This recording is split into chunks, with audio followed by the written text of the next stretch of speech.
Dear colleagues, good afternoon. It's almost 2 p.m. We can start our session. Before we start, let me make some announcements concerning our cooperation. First, everything we say is being translated, but since this takes switching channels, it's good that we all stick to the same language. So the speakers are Russian, so let all Russian speakers speak Russian. That's one. Second announcement.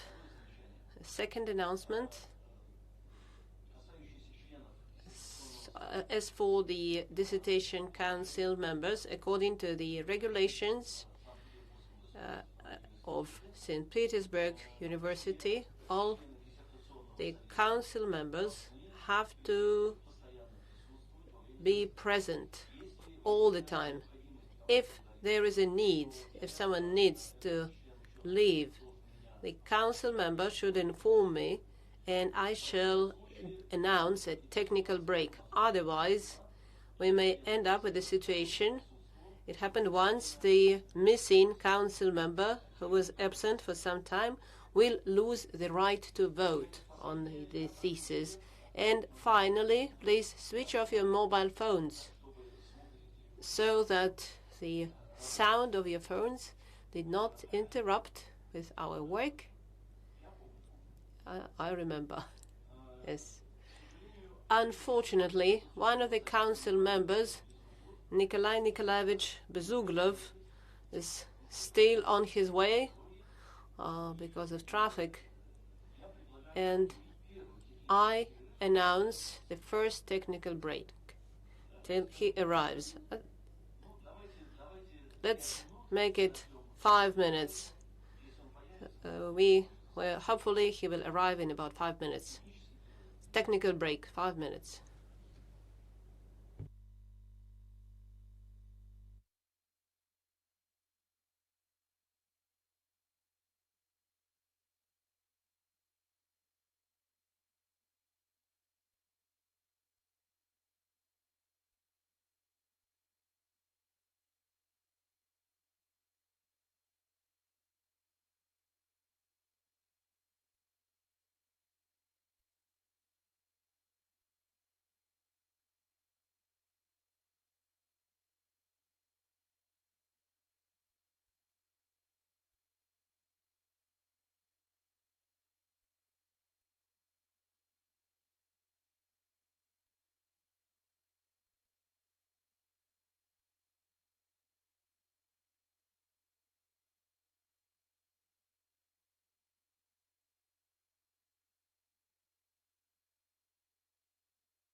Dear colleagues, Nikolai Nikolaevich is now here, that we can continue our session of the Dissertation Council. So today, on the 8th of December 2021, at 2:06 Moscow time, we are starting a session of the Dissertation Council for the defense of thesis by Mekhov, Igor, Borisovich for the degree of Doctor of Physics and Mathematics, specialty 136 Optics, on the theme Quantum Optics of Ultra-Cold Quantum Gases, Open Systems Beyond Dissipation. By the order of Academic Secretary of our University, Gniotov Alexander Valentinovich, dated the 23rd of August 2021, me, Timofeyev Nikolai Alexandrovich, Doctor of Physics and Mathematics Professor, Head of the Optics Department of St. Petersburg University, was appointed Chairman of this Dissertation Council. Other members of the Council were appointed with the same order. Let me introduce them to you. Golubeva Tatiana Yurievna, Doctor of Physics and Mathematics Professor of the General Physics Department of St. Petersburg University. Bezuglov Nikolai Nikolaevich, Doctor of Physics and Mathematics, Senior Researcher Professor of the General Physics Department 1 of St. Petersburg University. Kuprianov Dmitry Vasilovich, Doctor of Physics and Mathematics, Senior Researcher of the Faculty of Physics of Moscow State Lomonosov University. In the remote interactive mode, at the session, the following council members are present. Sokolov Igor Mikhailovich, Doctor of Physics and Mathematics Professor of the High School of Fundamental Physical Research of St. Petersburg Polytechnical University of Peter the Great. Igor Mikhailovich, can you see and hear us? Yes, I can see and hear you well. Thank you. Peter Domakosh, PhD, member of the Academy of Sciences of Hungary, Professor, Igor Research Center for Physics, Hungary. Peter, can you see and hear us? Yeah, I can see you and I can hear you. Okay. Yanni Matthias Rostikovsky, PhD Professor of Lancaster University, United Kingdom of Great Britain and Northern Ireland. Can you see? Can you hear us? Yes, I can hear and I can see. Okay, thank you. Thank you. The degree applicant, Mekhov Igor Borisovich, is also present, naturally. Let me also inform you that our session is being recorded and broadcast live at St. Petersburg University website. The speeches are being translated from Russian into English or from English into Russian. Let me remind you once again, to make it easier for the interpreter, please stick to one language. So that will be easier for everybody and will take less time. During the live broadcast of the Dissertation Council session, an email is currently displayed to which all the listeners can send questions to the applicant or express their opinions regarding the content of the thesis and the applicant's speech, the ongoing scientific discussion, and thus take part in the scientific discussion. These questions shall be forwarded to me by our technical support department, and I shall present them during the discussion. Questions should be related strictly to the applicant's speech and the content of his thesis. It's necessary to indicate full name, position, and place of employment of the author of the question. Questions that are not related to the scientific discussion of the thesis, the text and assessment of the thesis itself, and anonymous questions shall not be presented. In accordance with the order of awarding degrees at St. Petersburg University, the degree of Doctor of Sciences and Candidate of Sciences approved by the local regulations of St. Petersburg University, a session of the Dissertation Council shall be considered competent if at least 2/3 of the appointed members of the Council are present, but not less than 4 persons. Our Council consists of 7 members. All 7 are present, including 3 council members in the remote mode. Audio and visual contact has been established with them. Thus, we have the quorum. Let me set forth the following procedure of today's session of the Dissertation Council, with total duration of approximately 3 hours. Hopefully, it will take less time. First, Summary report of the chairman about the applicant and documents submitted by the applicant and their compliance with applicable regulations. Answers to possible questions, approximately 5 minutes. Second, applicant's presentation outlining the key findings of his research. I think, as in the old times, we need to allocate 40 minutes for that. Questions to the applicant strictly on his report, answers of the applicant, speeches of all the council members in turn, with their assessment of the thesis and the applicant's speech, as well as questions and suggestions to the applicant. A speech of the council member, chairman, with his assessment, answers of the applicant to questions asked by the council members, open discussion, speeches at will of the attendees, with summaries of their opinions and or specific questions and suggestions to the applicant strictly on the theme of this study. At that, all the speakers are kindly requested to register and introduce themselves before speaking, giving their full name, position, and place of employment. Next, presentation of questions to the applicant received during the discussion during live broadcasts of the Dissertation Council session at the university website. Let me mention that written question, so the presentation of it takes over 2 minutes, shall not be presented. Answers of the applicant, discussion by the council members of the results. For that, the sound shall be switched off. I think we will hardly need that discussion. Open individual voting. The chairman shall count the votes and the results shall be recorded in the minutes of the meeting. Make a decision on awarding or not awarding the degree. And finally, closing remarks of the applicant. Dear colleagues, do you have any questions or objections to this procedure? I see there are no questions and no objections, so let's start our session. I asked you already to switch off your mobile phones, to mute your mobile phones. Well, summary report of the chairman. The thesis by Mekhov, Igor Borisovich, for degree of Doctor of Physics and Mathematics, specialty 136 optics, on the theme quantum optics of ultra-cold quantum gases, open systems beyond dissipation, was accepted for defense by the order of Academic Secretary of St. Petersburg University on the 5th of August 2021. Mekhov Igor Borisovich wrote his thesis at St. Petersburg State University.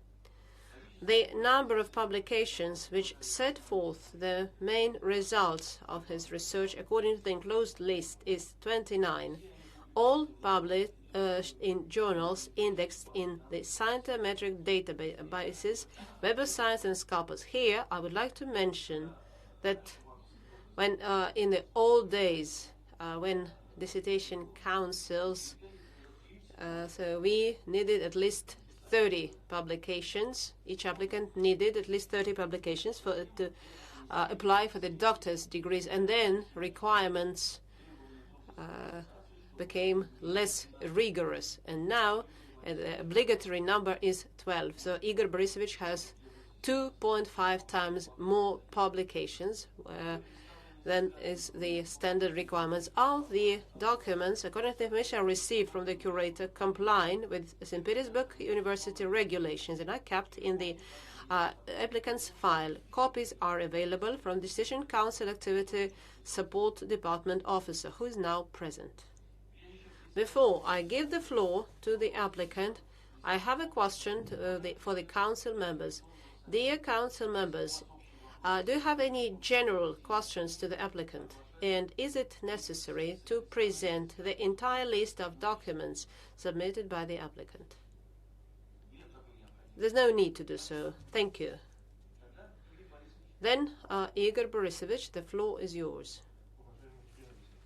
Dear council members, thank you very much for giving me the opportunity to speak. With your permission, I will speak in English. Defense Council. Thank you very much for this opportunity to present my work here. Probably before starting, I would like to check if our remote members can hear me very well via this microphone. Is it okay? Yeah, we can hear you.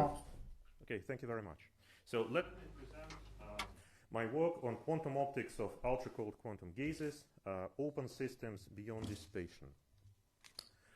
I would like to start with the introduction and explain you the place of quantum optics of ultracold atoms in the full picture of the interaction between the light and atomic ensembles. We all know that in classical optics here, the light is treated as classical electromagnetic fields, waves. The motion of atoms is typically considered classically, which means that atoms are like ball-like particles which fly around, collide, and interact with light. And I would like to underline that in this talk, through all my dissertation, when I'm talking about quantum atoms, I mean the quantization of the motion, the external degrees of freedom, and not any internal excitation of atoms. So the light are waves, and there are different material devices which are used to manipulate these light fields. For example, mirrors, diffraction gratings, and cavities. In quantum optics, light is treated as quantum fields or quantum particles, photons, but in atomic ensembles, the motion of atoms is still usually treated classically. The development of laser cooling techniques in 1980s led to the appearance of a new field of physics, the so-called atom optics. And we know when the atoms are cooled down, the de Broglie wavelength of atoms increases, and the atoms can be treated as matter waves, in a way, light waves, in a way very similar to the light waves as they are treated in classical optics. So we have matter waves here, and they can be manipulated by forces and potentials created by light. So in classical optics and atom optics, the roles of light and matter are reversed, and one can create devices known from classical optics now for matter waves. Atoms can be reflected from laser beams, they can be trapped in, for example, optical lattices, and they can show matter wave interference similar to diffraction, for example. The quantum properties of matter waves became accessible experimentally after the first Bose-Einstein condensate and phase transition to Mott insulator were obtained. The analogy between atom optics and classical optics of light goes into the quantum domain as well. And just to mention that famous quantum states, which are mentioned here and which were suggested by the founders of quantum theory and quantum optical theory, Vladimir Alexandrovich Fock, Roy Glauber, and Erwin Schrödinger. All the states were realized both for photons and atoms in the 21st century. And indeed, quantum optics is a very rapidly developing field with many works, but I would like to pay your attention that in all experiments so far, an absolute majority of theories in cold atom physics, the light is still treated classically. So up to now, the role of light is still reduced to classical auxiliary tools known for centuries in classical optics. Now we ask a question: what kind of new physical phenomena one can obtain if we consider both light and atomic motion at the quantum level as quantum fields? So we wanted to address the ultimate quantum level of the light-matter interaction and consider both light and matter waves as quantum fields. For this, we propose to consider the following system. Atoms are trapped in the periodic potential of optical lattices, which are created by some external laser beams, which are not shown in this figure. In addition, the probe is scattered from these atoms, and the scattered light is collected by a cavity. So the whole system is inside the cavity, and the photons which leak from the cavity are measured by the detector.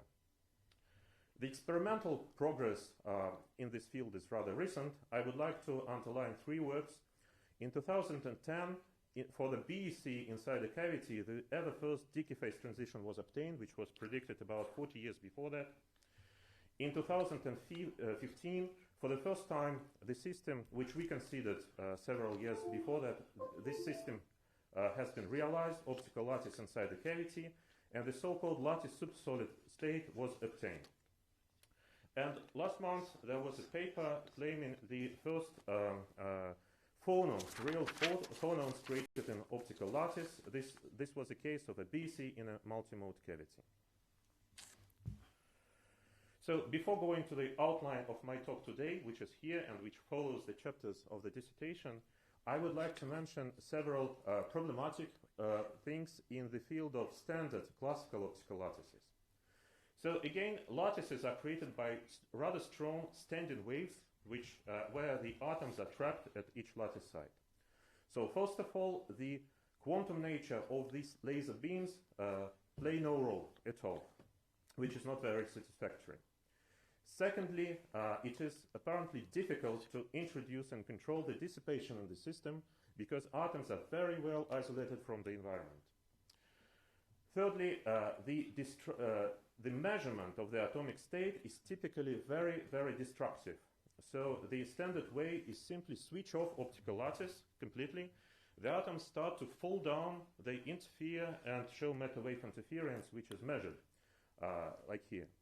So even to measure a single experimental point, you should destroy your system, then load new atoms, create a state again, and then drop your system again.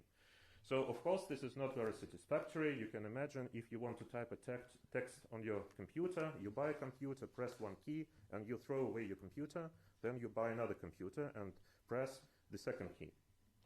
So, and another problem which I would like to underline is that many theories in the context of ultracold physics are inherited or simply copied from the very old and well-established theories of condensed matter physics. And indeed, it is very interesting to go beyond these established theories, and in particular, quantum measurements are typically not a part of the toolbox of these old condensed matter theories. Now the outline of this talk, which follows the chapter of the dissertations. First, we have shown, and I will explain this today, that by measuring light, we have a non-destructive tool to measure the atomic state.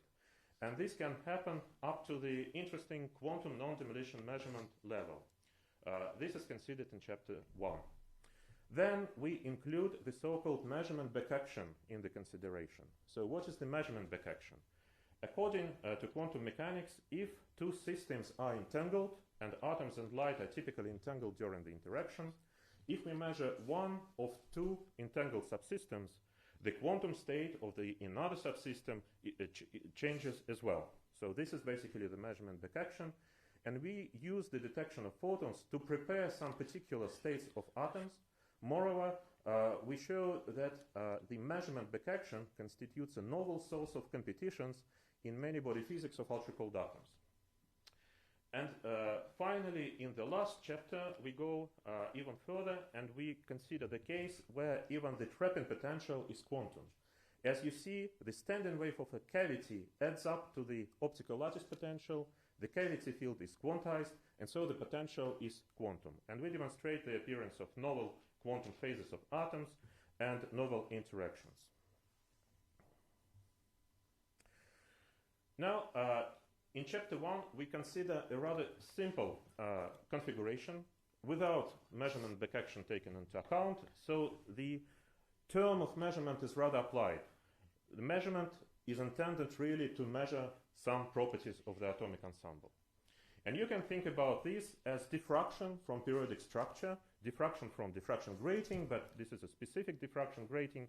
The atom number can fluctuate here, because the atoms are ultracold and they are all delocalized through the whole lattice. Now the matter fields are treated in a quantum way. Bi here is the annihilation operator of atom number at site I, or I+1, the neighboring sites.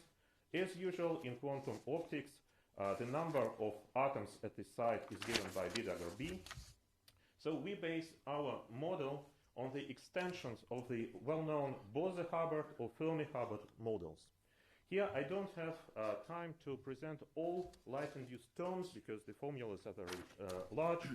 I would like to underline the physical meaning of the additions due to light. So first of all, the standard Bose-Hubbard model has two important terms. First, the tunneling between neighboring sites, B dagger B at neighboring sites, and the atom-atom interaction in the same site. The interaction of light, as in this figure, will bring the long-range atom-atom interaction because all atoms interact with the same cavity mode.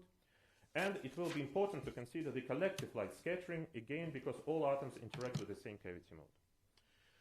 If we don't consider measurement back action, the solution can be seen as a very simple one. So this amplitude or annihilation operator of scattered light is given by two terms, and these two terms simply present the distribution of density of atoms inside the lattice. But there are two contributions. First, there is a contribution of atom numbers at lattice sites, operator D, and the second contribution is operator B, is the contribution from the density between lattice sites. And between lattice sites, the density is given by the matter field interference of these operators. So the conclusion is that the matter field interference between the site of an optical lattice is accessible by the light measurement. Considering the approach of diffraction grating, we showed that it is interesting to measure light outside Bragg angles. For example, here is the case of the diffraction from 3D optical lattice. For the conditions where standard diffraction doesn't exist at all, the Bragg condition is not satisfied. But here you see that the angular distribution is very interesting, non-trivial, it has some features. So this is outside Bragg angles. We have shown that it is possible to measure different exotic correlations of atoms and beyond just density-density correlations, in particular 4-point and even 8-point correlation functions. And on the basis of the measurement of these correlation functions, we have shown that it is possible to distinguish different many-body phases of ultracold atoms in an optical lattice. This example shows the case where we could distinguish the phases of the phase transition between Bose glass, superfluid, and Mott-insulator states. So here I show you the calculations for the measurement of two types. One is related to the measurement of light intensity. Another is related to the measurement of the width of angular distribution. And you immediately show that different phases show different signal. For example, Bose glass shows strong signal here, weak signal there. Superfluid shows strong and strong signal, and Mott-insulator weak and weak signal. So we see indeed that different phases for these two measurement parameters show different behavior. Moreover, we have shown that not only the correlation functions can be measured, but the full atom number distribution function can be mapped on the transmission spectrum of a cavity. And here there is an example of the transmission spectra for the superfluid state and Mott-insulator states, and you see how the distribution function, which is visible directly in the transmission spectrum, broad distribution for the superfluid, shrinks to the Mott-insulator state because, as it is well known, in the Mott-insulator all fluctuations are basically suppressed, and this can be observed in the transmission spectra. So we can also see different distribution functions like Poissonian, Gaussian, or inverse Poissonian distribution. Now, in chapter 2, we included the measurement back action. So we considered the detection of photons, continuous detection, continuous probing of the system, and continuous detection, photon by photon. And again, the measurement back action is the case where we count these photons one by one in real time and study how the quantum state of atoms changes in the system. Before demonstrating you some examples, I would like to explain how the light scattering and measurement back action lead to the creation of the macroscopic modes of matter fields. When we think about diffraction, it is easy to understand that there are groups of atoms which scatter light identically to each other with the same phase and same amplitude. This is especially easy to understand for diffraction maximum, because in the diffraction maximum all atoms scatter light with the same phase. This is simply a definition of diffraction maximum. And we can say that all atoms which scatter light belong to the same mode. As I said, the amplitude of scattered light is proportional to this d operator, and d operator is reduced simply to the number of atoms at the illuminated region. So these atoms are in the mode, and other atoms which are not illuminated by light are in another mode. In diffraction minima, the situation is more interesting, actually. This is the situation of diffraction minimum, the configuration at 90 degrees between cavity probe and the lattice. The separation between atoms is lambda over 2, and it is possible to show that all atoms at odd lattice sides scatter light in phase with each other, and all atoms at even side scatter light also in phase with each other, but with the opposite phase. So this D operator, which sums up all contributions from all lattice sides, is simply reduced to the atom number difference between odd and even sides, and we can say that there are two modes scattering light with opposite phase.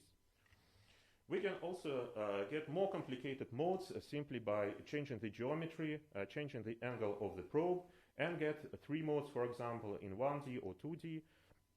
And in general, the statement is that one can generate different structures on the same physical optical lattice. What is important for the measurement backaction? That in the same mode, the measurement backaction will not destroy the coherence of atoms in the mode, simply because there is no Weika-Weika information. So the atoms scatter light identically, and measurement doesn't distinguish them. But the measurement backaction can indeed affect or destroy the coherence between the different modes. The general statement is the quantum collapse can be chosen by the optical geometry. And here are two examples of the light scattering and state preparation. On the left, the example of the scattering at the diffraction maximum. As I said, a D operator is reduced simply to the total atom number which interact with light. Here I show you the probability distribution of atom number in this region. For superfluid state, it is initially very broad, but then with time, we see how this distribution shrinks because we measure atom number, and finally we know this atom number by the measurement. So the width of the distribution decreases, and even the mean atom number changes at a single quantum trajectory. You see some quantum jumps, and then it stabilizes around some value. So in the ideal theoretical situation, we finally project our system to the many-body Fock state with precisely known atom number in the lattice region which we illuminate, and all atoms outside. Now let us consider the second example, the measurement at the diffraction minimum, where we measure the atom number difference between odd and even sides. But as we measure the photon number, which is the light intensity, we don't know the sign of this atom number difference. And here we see that how the broad distribution is projected not to a single maximum as here, but to the double peak distribution, which corresponds to a little bit more atoms at odd sides, plus another state with a little bit more atoms at even sides. So we get these macroscopic superposition states, which is kind of a Schrödinger cat state. So the general conclusion from these two and other examples which are considered in the work, that the class of emergent states can be chosen by the optical geometry. The preparation is probabilistic, but the class of the states which we can expect can be chosen by the geometry. For example, Fock states or superposition states. Now we see how the distribution shrinks. But in these calculations, the tunneling was almost neglected. Now, if we include very active tunneling, it will tend to spread the distribution again and bring the system back to the superfluid state. So we can already expect a competition between the measurement, which squeezes, and tunneling, which spreads again. And indeed, in the third chapter, we show that the measurement backaction constitutes a novel source of competitions in physics of ultracold atoms, which are typically considered, namely tunneling and atom-atom interaction. And if you find some new competitions, you can expect the appearance of novel phenomena, which is the case here. In particular, this competition leads to oscillations with very large amplitudes. It is interesting to underline that this competition appears when the measurements are not quantum non-demolition measurements, so we should go beyond this popular paradigm. And this is also not quantum xenodynamics, which wants to freeze something. So here I show you examples of these oscillations with large amplitude. These are distribution functions of atom numbers at odd sides, and this is distribution functions, so the curve has a width. We see that first there is a squeezing, which we can already expect from the previous slide, but what is important that the measurement back action, the noise of the measurement pushes the system to oscillate with the maximal amplitude, and at some time moments all atoms gather at even sides, at some moments atoms gather at odd sides. So at some points we actually have the dynamical supersolid state because the coherence through the lattice is preserved by the measurement and there is a grating which appears. And if we can keep the superposition of several modes, one can get superposition of 2 or 3 modes, and these modes are very well distinguished, whereas initially the distribution is homogeneous without peaks corresponding to 2 or 3 modes. Now we extended the notion of these oscillations of bosonic atoms here to fermions. Here we start with the ground state, which is pairs of strongly attractive fermions, spin up, spin down. And we can expect that there will be some oscillations, and without measurement the fermions start to tunnel in pairs. Here you see that there is an atom number of fermions at odd lattice sites, and you see that there are only 0, 2, 4, 6, 8 fermions. But when we add the measurement of the density, we see that the noise breaks up the fermion pairs. You can see the appearance of 1, 3, and 5 fermions. So the measurement can break up the fermionic pairs. Maybe this is not a very unexpected result, because we can think that the measurement noise can break something. What is more interesting, that if we add another type of measurement of the magnetization, the measurement can protect the fermion pairs from breakup. And here we add this measurement of the magnetization, the number of spins up minus number of spin down. And yes, indeed, you see that the atoms start to tunnel in pairs again. And they are not destroyed like in this plot. Also, in this chapter, we generalize this to the generation of antiferromagnetic order. Instead of large density oscillations, you can find a state with spin up, spin down, spin up, spin down, which is an antiferromagnetic order. The final example for the third chapter is the case where we go beyond standard quantum xenodynamics.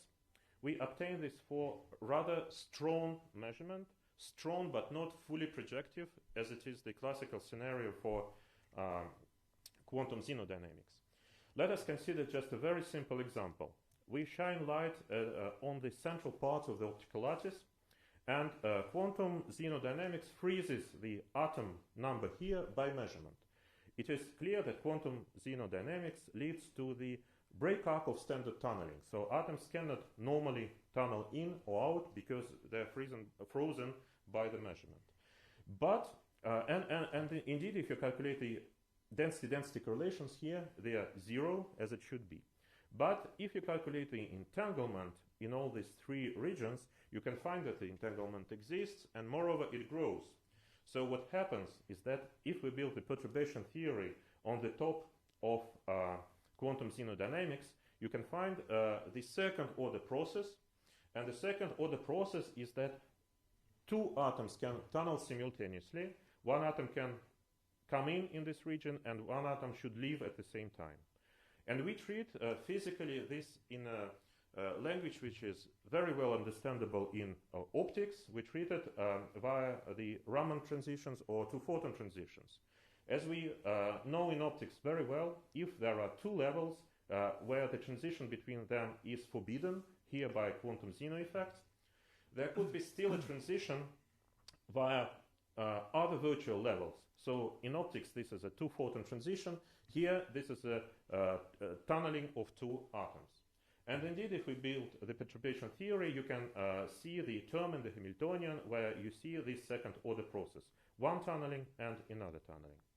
So in general, one can design by measurement the processes in the xeno subspace, because otherwise this process is not possible. We also get that this process is non-Hermitian, and thus we join the concepts of non-Hermitian physics and quantum xenodynamics, and we obtain pair-correlated tunneling and long-range correlations and entanglement in this system. In chapter 4, we added some new element in our system, and more precisely the feedback loop. So our system is still inside the cavity with atoms. Light leaks from the cavity and is measured as before, but depending on the measurement outcome, there is a feedback loop which changes the parameters of the system. This can be, for example, change of the potential depth of the optical lattice, and thus the change of the tunneling rate between different sites depending on the measurement outcome. So what we show that above some threshold for the gain of feedback, one can stabilize these oscillations, which I presented you already before, and get a stable state, which corresponds now to the stable supersolid state or antiferromagnetic state in the case of fermions. It is important that this is a phase transition, and what is more interesting, that we have shown that one can control the critical exponents of phase transition, thus the fluctuations which drive the phase transition, and more generally one can tune the universality class of phase transitions. So the general statement is that we could change the paradigm of feedback control from the control of quantum states, which is well known in quantum metrology, to the control of phase transitions in quantum systems. In the final chapter, we go beyond classical trapping potential and consider the trapping potential at the quantum level. So, as I said, you can think about this as the case where the cavity standing wave adds up to the fixed potential, and thus one can consider fluctuations of the potential as well. So, what we could show that the light induces the interaction between atoms. This is well known from Dicke super radiance, for example, but it induces the interaction between the macroscopic modes, which I have already introduced today. So we showed, here I show the just single term from the full Hamiltonian, which is related and responsible for this long-range interaction between the modes. The first term corresponds to the density-density interaction between the modes. So here n operators are like this, so they sum up the density contribution. In the simplest case, which I have shown you of the orthogonal geometry, from all this long Hamiltonian, there are only two terms, density-density interaction between two modes, and this resembles the scenario of typical supersolid state from condensed matter physics, but here we don't have interaction between neighboring sites, simply but the interaction of, so to say, neighboring modes. But again, it is possible to get this self-organization of atoms and get the lattice supersolid state. Importantly for us, here there is a collective enhancement of light-matter interaction. In addition to this, there is interaction between bonds or these intersite distances, again, which are given by the matter wave interference, and I use letter S because they resemble spin-spin interaction in condensed matter physics. And more generally, there is interaction between density and bond modes. We could show the creation of multi-mode density waves and supersolids, and for bond coupling, we showed the creation of superfluid and supersolid dimers, trimers, and so on. So here I show how the dimers look like.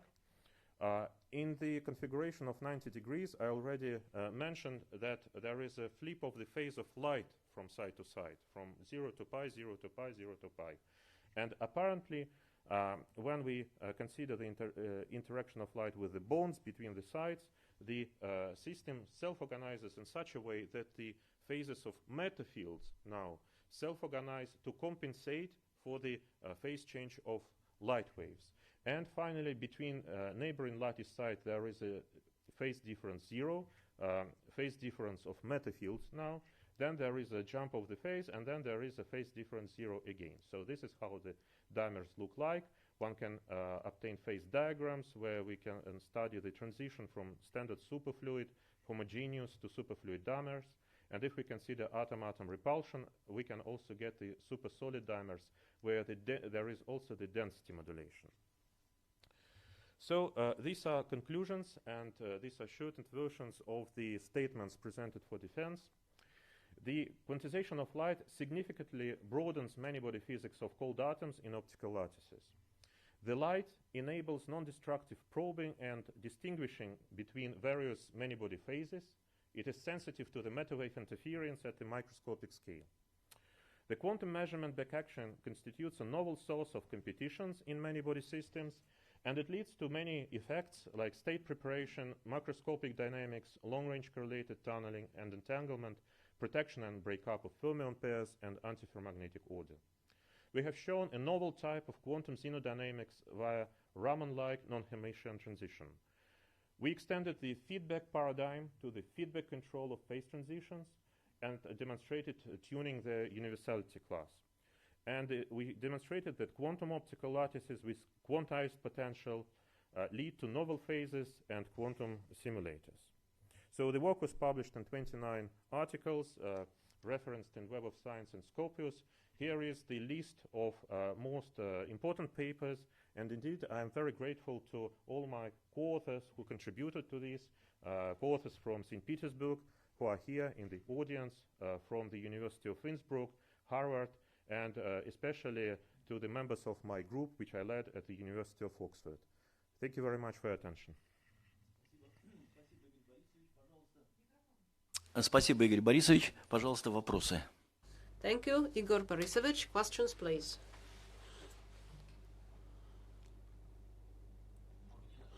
Perhaps I will start. Igor Borisovich, could you please explain the superfluid and supersolid states? What are their characteristics? How are they characterized? For superfluid is characterized by the existence, so first of all, the combination of two-order coherency of all atoms, coherency of matter waves and matter fields and dimers with changing period. The matter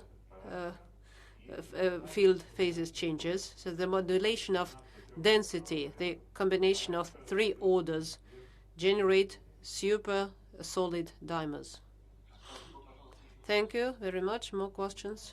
I have a question on chapter 2. Could you please go back to your slide on chapter 2?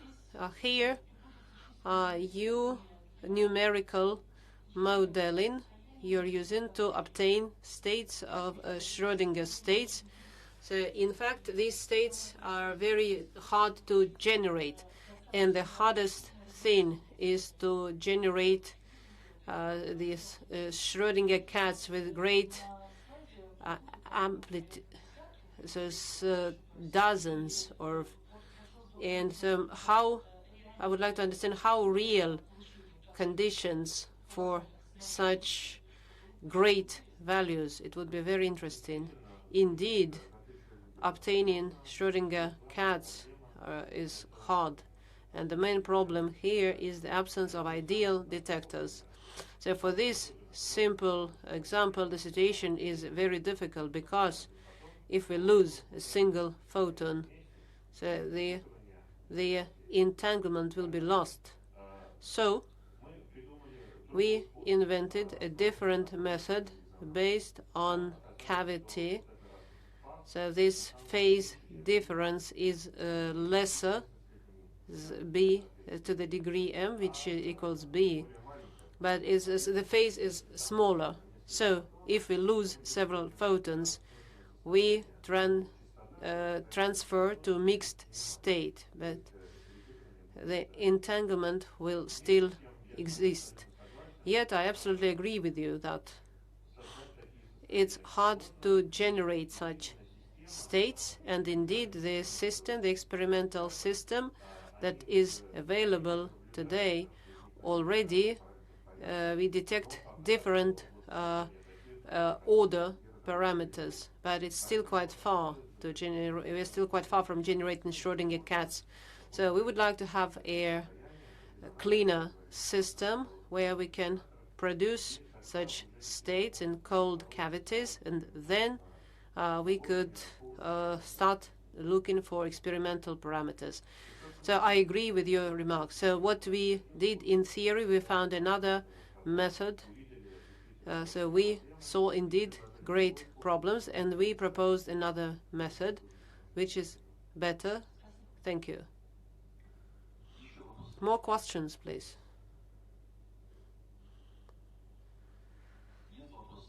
Nobody has more questions. Thank you.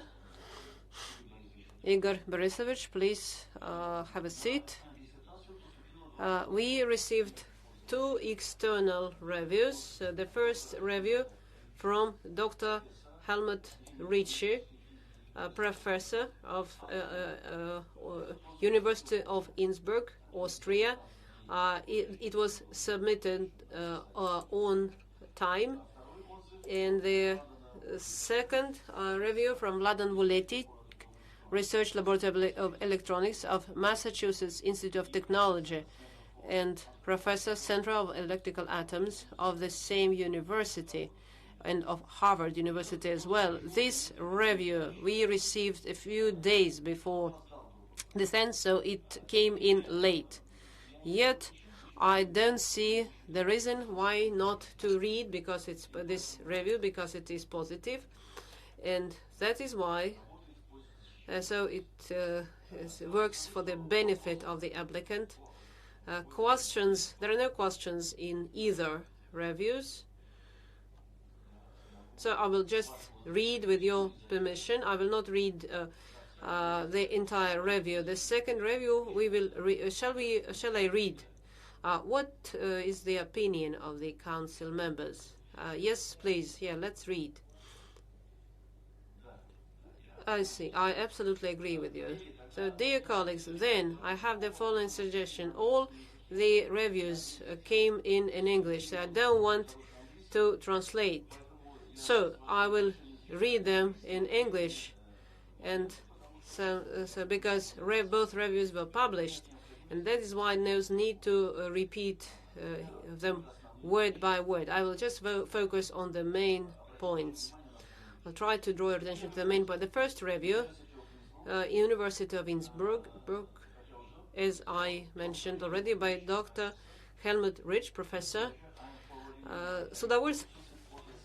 Of the dissertation of Igor Mekhov, Quantum Optics of Ultracold Quantum Gases, Open Systems Beyond Dissipation, to obtain the degree of Doctor of Physical and Mathematical Sciences at the St. Petersburg State University with speciality 136 Optics.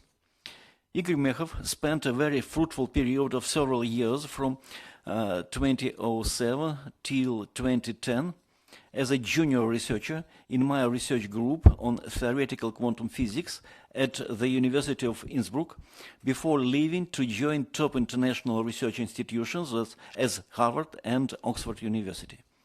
With his excellent broad expertise and research experience in quantum optics, quantum measurements, and ultracold gases, he is now one of the outstanding young theoreticians in ultracold quantum gas cavity. His work over the years overall has led to an impressive collection of original publications in the world's leading refereed scientific journals, with significant impact on the current and future developments in this field. In summary, with the new physics discovered and presented in this thesis, Igor Mekhov proves to be a careful theoretist and group leader on an outstanding scientific level, who produced many creative, novel contributions of great relevance at the forefront of quantum optics research. Hence, I unconditionally support the candidate to obtain the degree of Doctor of Physical and Mathematical Sciences at St. Petersburg University. Это, повторяю, отзыв доктора Хельмута Ричи, Австрия. Второй отзыв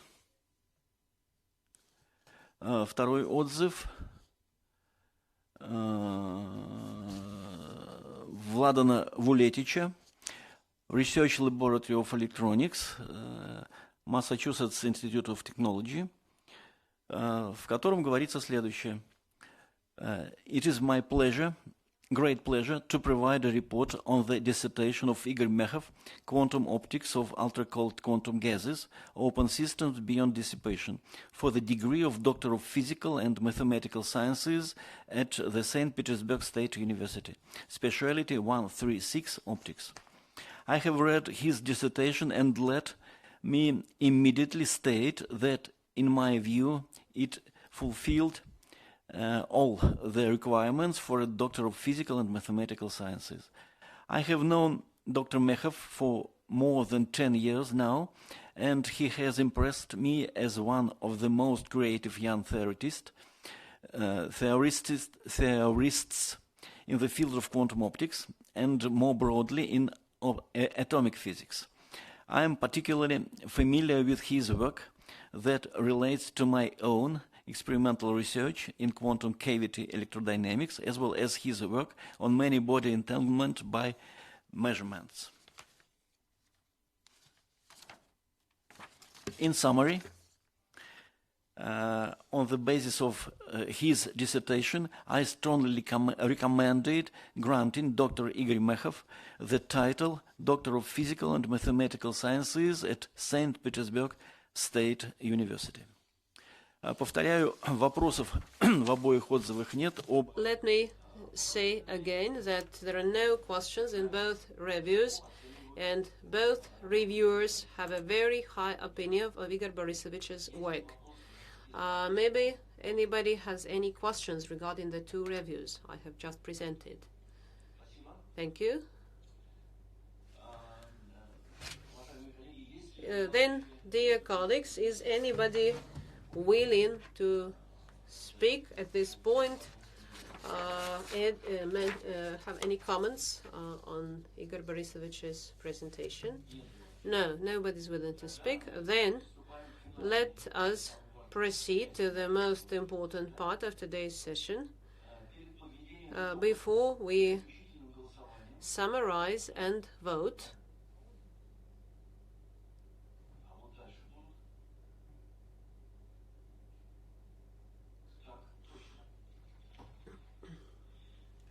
oh, I beg your pardon.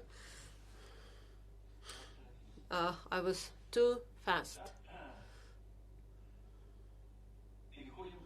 Let us proceed to the reviews of the Dissertation Council members.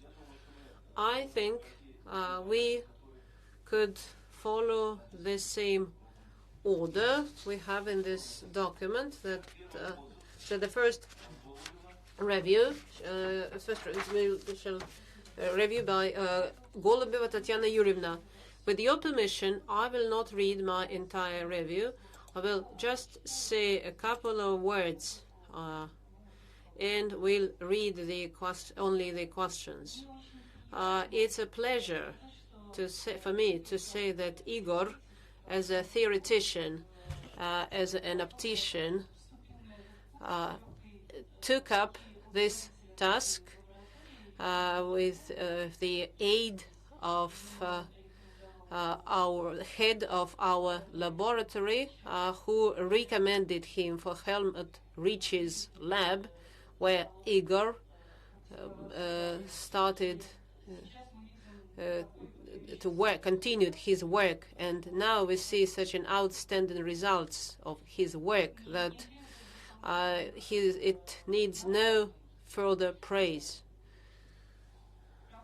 The work, as we can see, is dedicated to two areas of quantum optics, ultra-cold quantum gases, and that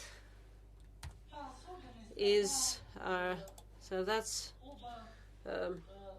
that means the quantum properties of field and gases are equally important for the result, and in that sense, Igor's work pays lots of attention to measurements.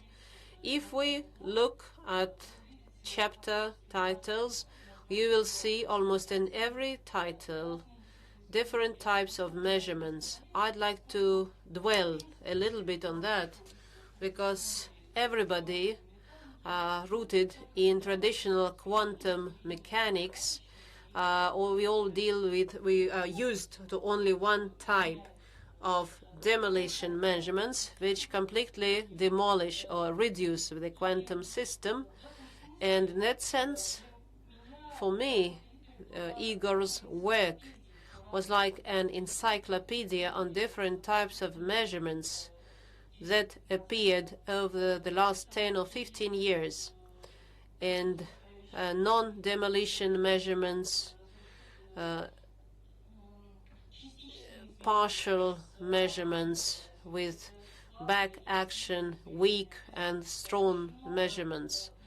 Lots of attention is paid to different types of measurements, which today go beyond or became a trend for creation of different quantum systems or possible application of these properties. So the material with which Igor works is like he's like the author of a whole field. He's started the entire field in quantum system physics, and in that sense his work is very strong. Let me proceed to my critical remarks to make my speech shorter. Shall I read all the questions at once? Yes, I think Igor Borisovich, you don't have too many. I have 5 of them. Oh, quite a lot. Okay, I don't mind. So Igor Borisovich would like to answer each question. My first question is, the paper discusses the influence intercavity distribution of atoms on quantum cavity field. And it's this field which is measured and gives the possibility of following the quantum state of the system. A change in the distribution of atoms inside the cavity changes its mode structure. Modes of an empty cavity are not natural. However, the influence of the distribution of atoms is taken into account only in the amplitude of modes, but not in the structure.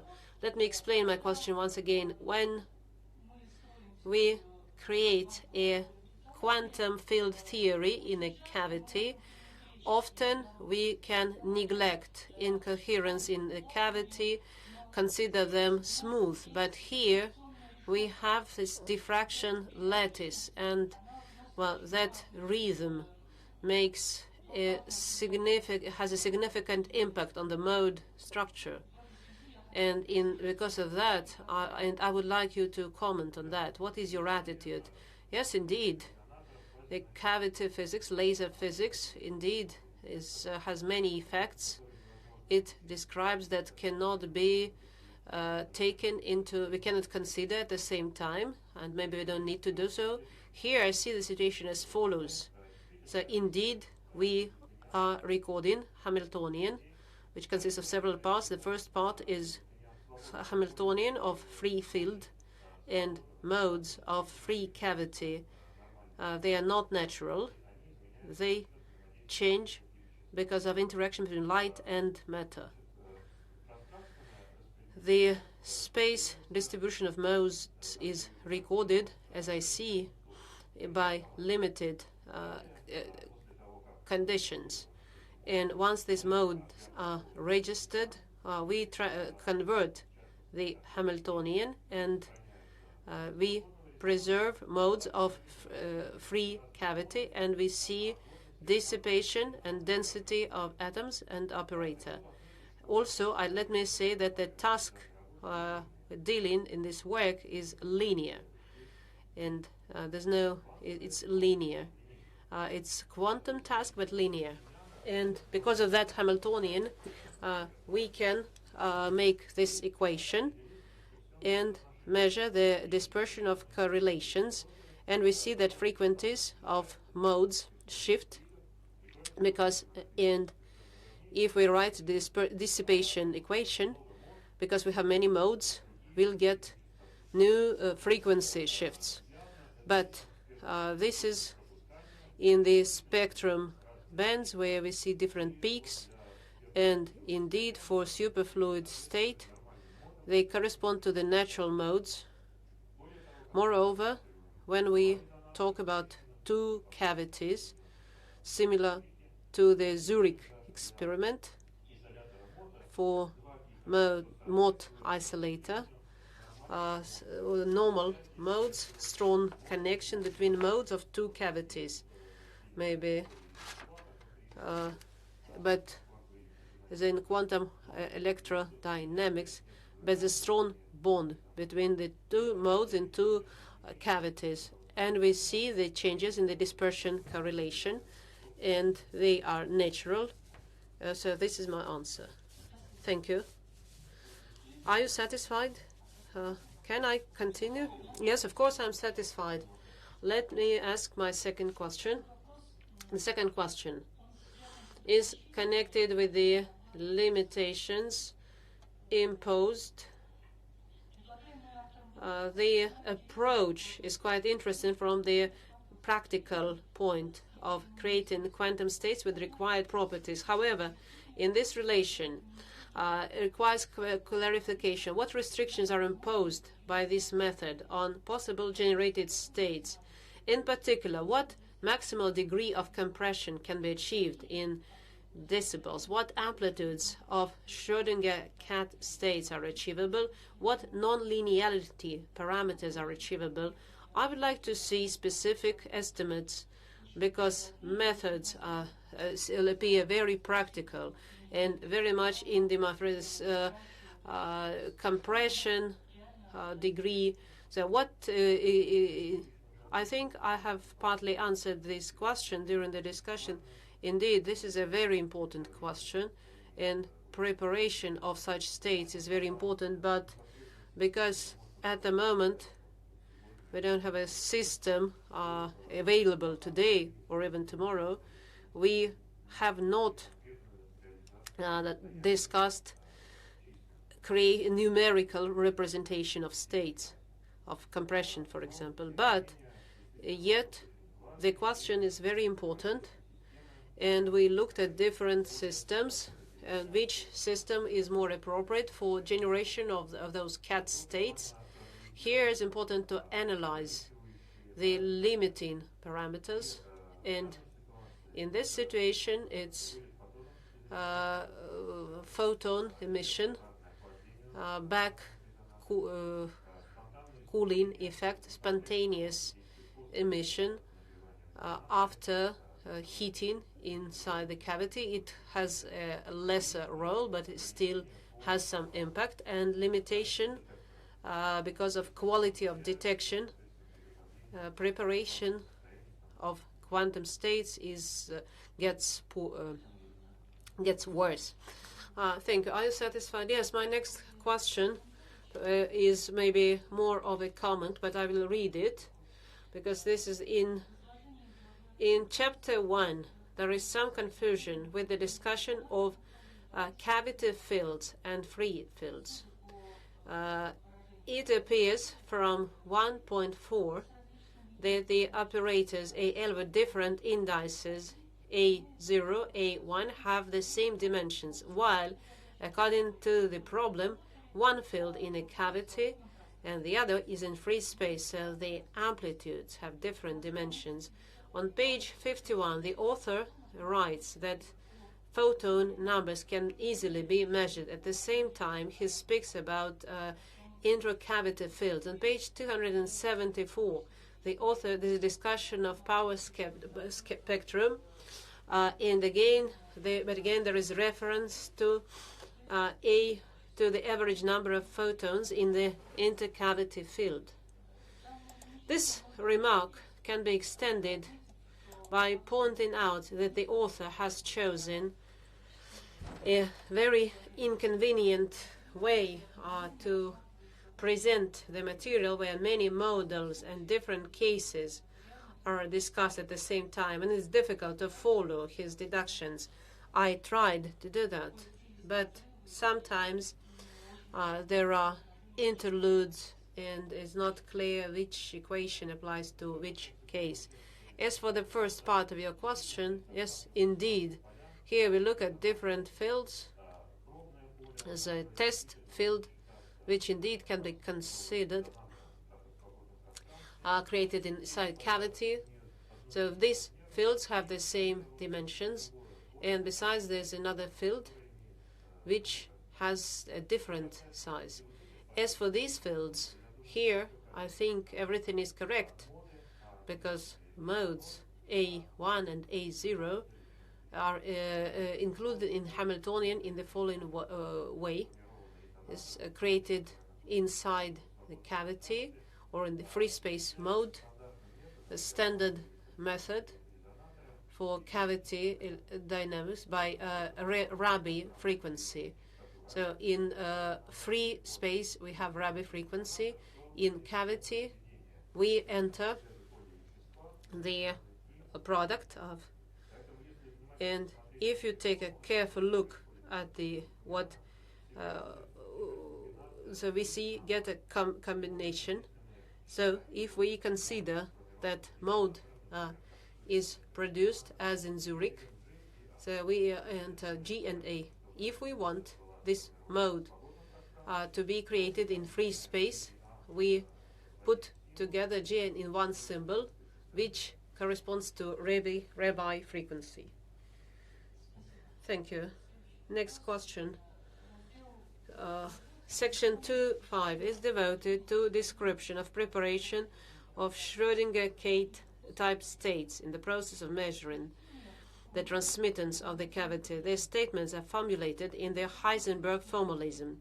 At the same time, this formalism is known to fail in describing measurement procedure for essentially non-Gaussian states.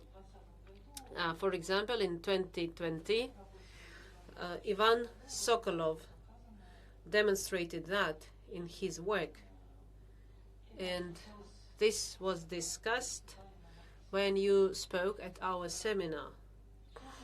And the expression 244 of your work demonstrates that delta Z variable can take non-physical values.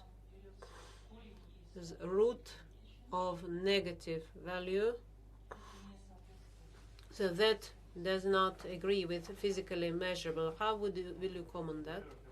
So first of all, I would like to finish answering your previous comment. There was a comment that we calculate the intercavity fields. That's a very important comment for measurement. We need to calculate external fields, but let me emphasize that our task and our system has not yet reached that degree of complexity when the difference to become visible.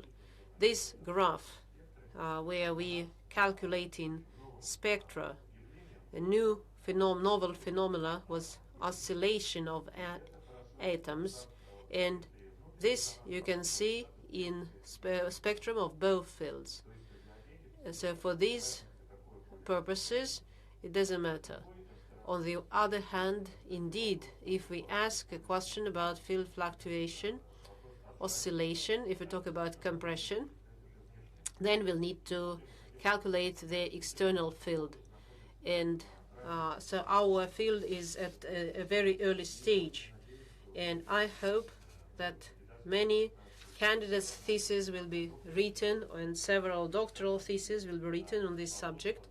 And the question of interaction of non-classical fields with ultra-cold atoms, we have not even looked at that. This is a completely new subject, and here the measurements of fields will be extremely important. And now to your question about Schrödinger states. Here I think there is some misunderstanding. First, we using Schrödinger's picture to describe the cat states, and Schrödinger picture is used in other parts of the work for similar systems, but not for the description of states, and on separate quantum paths. And in this expression There are two solutions. Well, the first solution, indeed, as you can see, exists only for parameters when the equation is greater than 0. And if it's greater than 1, there's a different expression which is also described. And in particular, when the number of photons is great. But when the number of detections is small, we can use this formula and get the end of the doublet, and that solution is only achievable when the number of detections is low. Are you satisfied with the answer? Yes, thank you. I will not start a discussion, but thank you. I understood your comment. And the last question. In sections 5.2 and 5.3 contain only conclusions and results, but there is no theoretical basis to trace these results. There's no mathematical model description. This is very regrettable because we are dealing with a self-consistent problem, the mathematical formulation of which is not given. I understand the work is already huge and it was impossible to include everything, and there is reference to articles, but that would be the most interesting part for me as a theoretician is missing. Of course, there are some problems in my descriptions, but I agree that in the first part we look at a system which is described on the basis of the model described in chapter 1, and moreover on the basis of a simplest case. But I agree, maybe I should have focused more. And this section 5.2 is a standalone for small number of atoms, and the rest of chapter 5 deals with large number of atoms after a great number of physical approximations. And in section 5.3 here is completely descriptive, is quantum and thermodynamical lattices, and here we provide full description with formulas, and I think there's no lack of. Thank you. It was not enough for me. Maybe for somebody that would be enough. Tatiana Yurievna, what is your final conclusion? Is an excellent work, or all the comments are only all my comments are very small. They have no impact on the overall result. Next, council member is Bezuglov Nikolai Nikolaevich. I would like to add also that Igor Borisovich was from the optics system, which is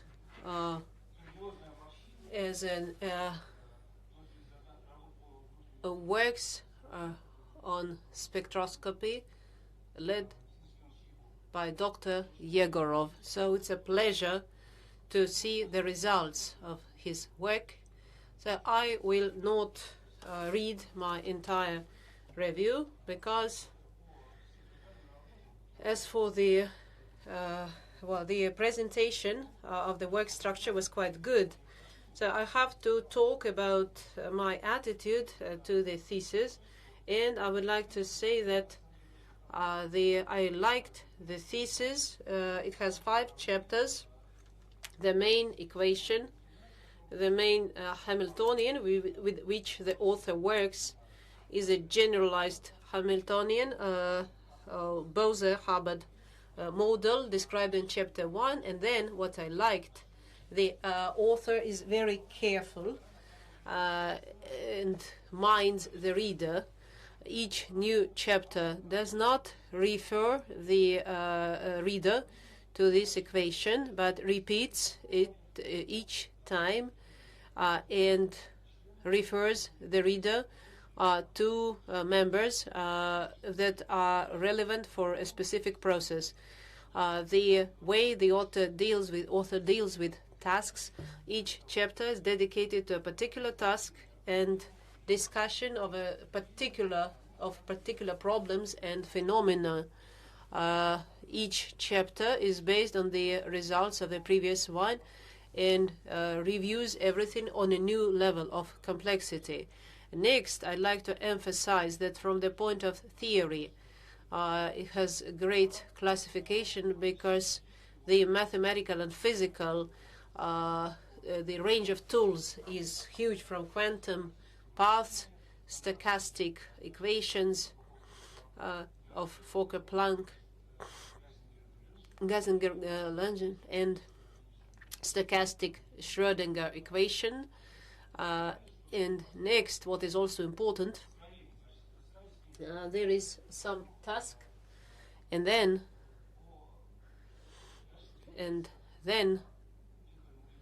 the author provides a model which predicts some physical phenomena. There's a great number of phenomena which the author has predicted, and so we still need time to verify them. So first, the author predicts something, then provides a mathematical model. Second, next discusses the physics of what we get. Then there is a very reasonable approximation, and then in the end, there is a mathematical equation or analytical solution. I agree that the details sometimes sometimes there are not enough details. The thesis is 360 pages long, so maybe an annex should be written, though of course all the references are given, but the key points, how to pass from one equation to another, is generally understandable, but some details are missing. But sometimes mathematics is cleverer, and so then everything becomes clear. And of course, there's a great number of. What else is very important is the model proposed of matter in the optical lattice in the cavity has great flexibility because it's trapped because the dissipation of emission, different cavity modes, and since different modes can be emitted different sites, we can radiate mode-free space. We can create different modes with isolated sites. Then we link these sites. So the system is very flexible. It can be used to model different situations. So lots of new results, which of course we still need to verify, need time for verification. So that is my attitude, and also I would like in Germany we have to score the thesis. So for this thesis I would describe it as outstanding, and of course there are some minor drawbacks. It's impossible to produce perfect 360 pages. So let me read that part.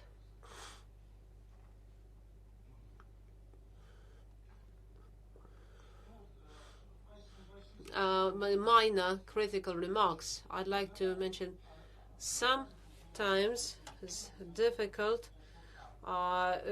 Formulas are difficult to interpret because of I, which is used in indexing optical lattice sites. There are several typos. On page 37, two last lines, a bracket is missing for complex. And equation 311, the first square bracket, should be Hamiltonian. Hamiltonian H is missing. And finally, I have three questions to the applicant. The first question: in shallow optical potential, can we make an analogy between the atom modes formulated and phonons in classical crystal lattices? Second question: is there any similarity? Let me answer. The Mekhov effect analogy indeed exists in optical lattices, the so-called Langdicke mode, during dissipation in each potential hole. There is, so maybe it's possible to dissipate light so that atom from one level absorbs a photon, so the impulse is absorbed by the entire lattice, which is an analog to the Mekhov effect. The situation with phonons is even more interesting. There was an article last month which claims the author obtained phonons with regular dissipation. Why was it so complex? So atoms oscillate, but there's no interaction. And here, because of this interaction of mode and matter, there are oscillations. But if we look at one mode, as we did, the interaction becomes very long. It takes up the entire cavity, and so we need to deal with many modes, and we were able to achieve that. And so we mostly look at one mode or several modes, but in principle, yes, this analogy does exist.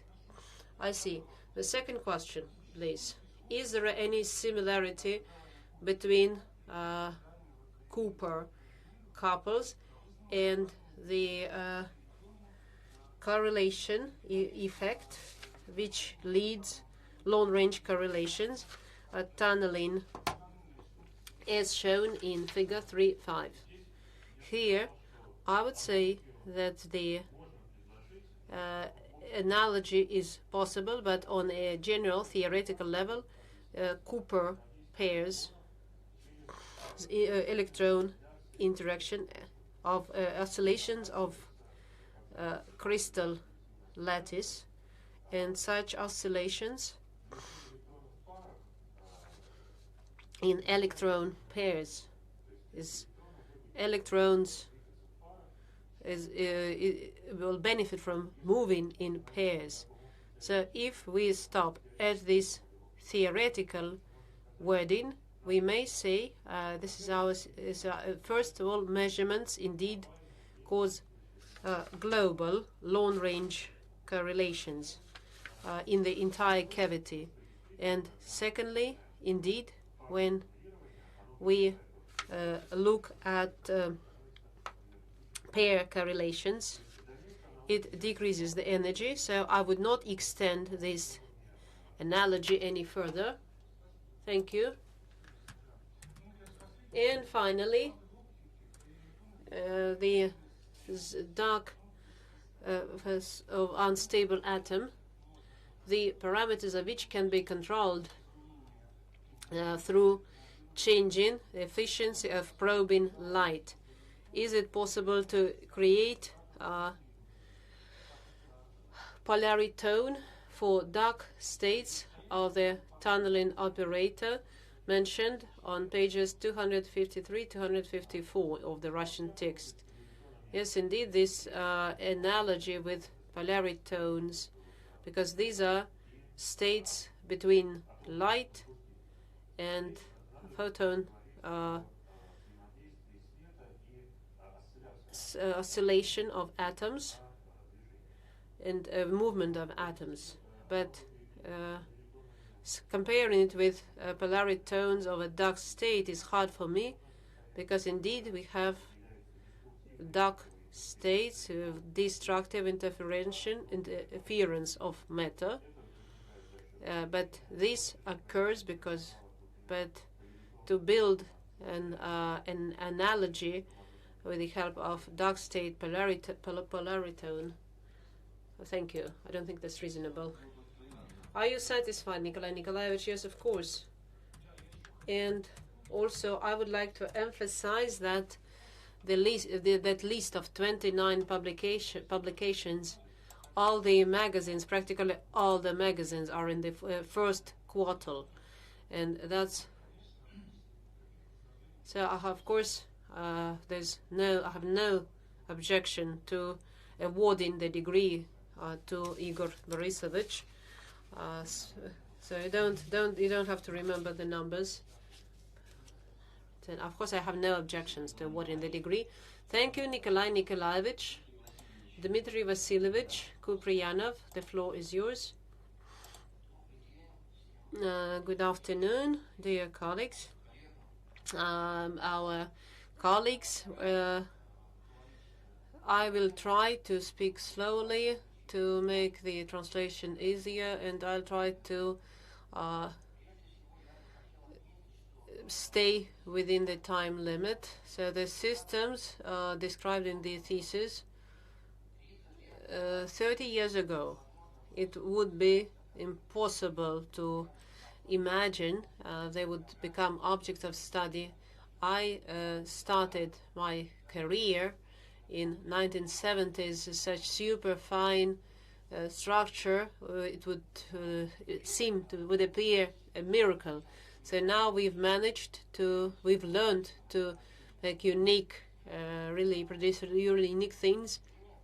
We slow down atoms to very slow, then we can create a trap with the help of specially prepared radiation, focused radiation.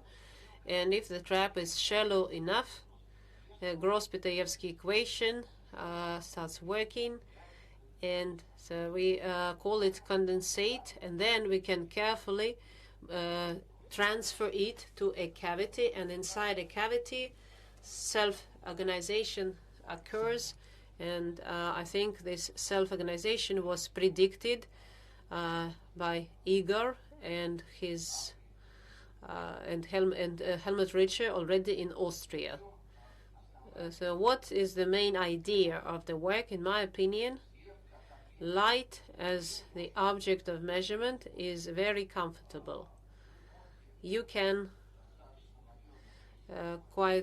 conduct a lot of reliable optical measurements. But if you want to prepare complex non-classical states, every state is quantum, but non-classical state has certain properties. So best in this situation, it's best to call it as a negative quasi-distribution, non-Gaussian. And in that case, the resources are not that many, and not many examples are prepared of states. So Igor's idea is absolutely correct. Let's use the objects that has been slowed down, trapped in a cavity.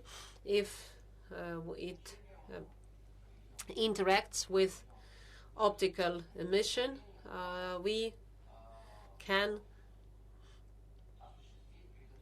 prepare very complex states of wave matter or already prepared, and then we can do something with it. So I'd like to emphasize that the number of atoms is not Boltzmann counted. We're not talking about that's order. That's only an order.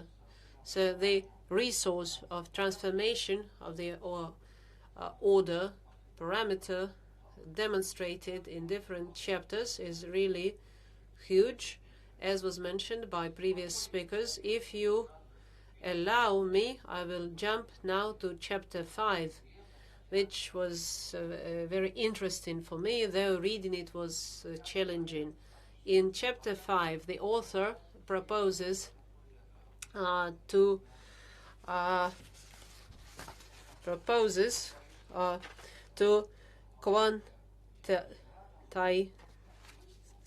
quantize and as a light forming trap described in classical. In chapter 5, Igor proposes to neglect this approximation and to consider everything on quantum level, which is justifiable considering what I mentioned in the beginning, this amazing advances. And if we succeed to do that, I see a great potential for hybrid architecture of quantum process. And I suggest Igor to look at that, because everybody qubits, working with qubits. So qubits are many, but they are all bad. It's hard. They are hard to control, and there's a problem with coherence. But here it would be possible at least to solve the problem with movement, because condensate, unlike atoms, has big mass, and we can use that. And before commenting, I don't like critical remarks. I see Igor Borisovich. I see him as a colleague, so these are questions. But I would like to make one suggestion. I suggest this essay to make it shorter, to make 100 pages something, and publish it as a good textbook for students at our university, where the defense is now taking place. So, speaking of comments, I have two comments. My first comment is about the equation on which all the calculations are based. I understand, and I'm not criticizing the operator of kinetic energy presented via Laplace, because there are works which demonstrate that if we look at it in gross Pitaevsky terms, the connection between order and the speed operator, it becomes visible. And where are works where condensate is structured via movement, and there is interference, which leads to Bragg dissipation. David Pritchard and Wolf Catterle were the first, and then Paul, Zick, and Müller repeated that, of course. So I have this one suggestion. Maybe the author should also take a closer look. And my second comment is about the detection canal, which is very important. And I understand, as a rule, a certain direction of emission is captured by the cavity to select that channel. So then we need to know which parameter, the speed of cavity disintegration and atom disintegration. These three constants create the so-called cooperativity value. So what is the value and what's the potential? So, but reality is reality. And so then I have to say the obligatory phrases. Here, maybe I will read that the thesis of Igor Mekhov on the theme quantum optics, ultra-cold quantum gases, corresponds to the main requirements set by the order on awarding academic degrees at St. Petersburg University. And the degree applicant, Mekhov Igor Borisovich, deserves awarding the degree of Doctor of Physics and Mathematics in Optics. I'm not given the number. Articles are not violated. Applicable article has not been violated. Igor Borisovich, please comment. As for the first comment and the possibility to describe with Gross-Pitayevsky the matter which indeed is created,